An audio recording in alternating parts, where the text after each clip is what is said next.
aches and pains and kinks in your body from a long night's rest. So let's begin in a comfortable seated position, whatever that looks like to you. Lengthen your spine, drop your shoulders down and away from your ears, and start with your chin parallel to the floor. We'll do a little neck release here. So you can drop your left ear towards your left shoulder, stretching through the right side of your neck. And I like to bring the left hand to the top of the head just to pull the ear further away from that shoulder. Keep pressing it down. And if you'd like to go even further, you can crawl your right fingertips out to the side. And just take 3 to 5 breaths here. Softening your jaw. Letting the head be heavy. And connecting to your breath.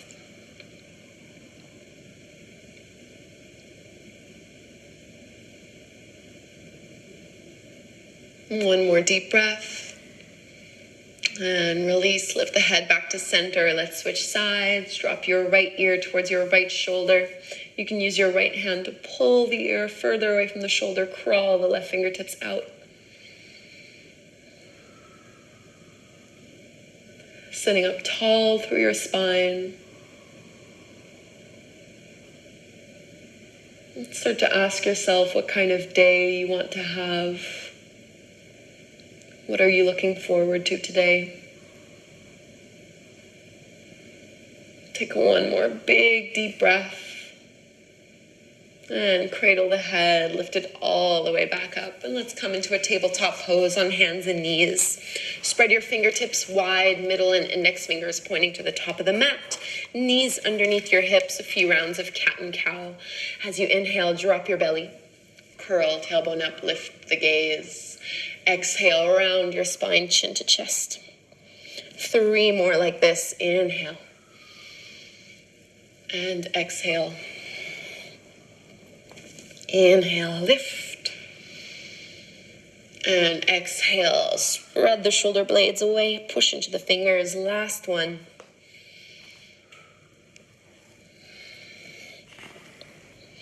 And then coming back into your neutral tabletop pose, extend your right leg out to the side. So your ankle, your knee, and your hip are all in one line. You're going to reach your left arm all the way up to the sky, twist, and then exhale. Thread your left arm underneath you and bring your shoulder and your ear to the floor. So if it's within grabbing distance, you can catch a hold of your big right toe with your 2 peace fingers. The right hand can push into the floor, or you can bring your right hand to rest on your low back. So this is thread the needle, but with a gate pose variation. Try to relax your neck. One of my favorite things to do first thing in the morning. And bring your right hand back down to the floor if it was behind your low back.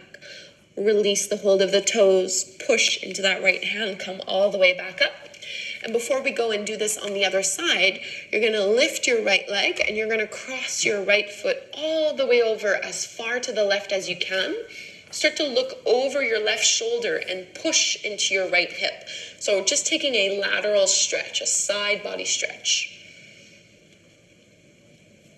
Coming back to center, step your right foot forward to the outer edge of your right hand to the top of the mat. So both palms are to the inside of that leg. You can pad your left knee here if you'd like, if this is feeling a little sensitive. You can put some blocks underneath your palms as well. Just think of lifting the heart up, dropping the hips down. Getting into the hips, a great way to start off the day. And tuck the back toes under, lift your back knee off the mat. Keep your left hand planted to the floor, reach your right arm up. Inhale into your easy twist. Looking up only if that's comfortable. And right hand down to the floor, find your first downward facing dog. And first thing in the morning, it might feel better to have your feet quite wide in your down dog as opposed to having them hip width distance apart. And just paddle the feet, bending one leg and straightening the other, drawing the low belly into the low back, shaking out the head. Just getting rid of the kinks here that we have. Deep breaths in and out through your nose.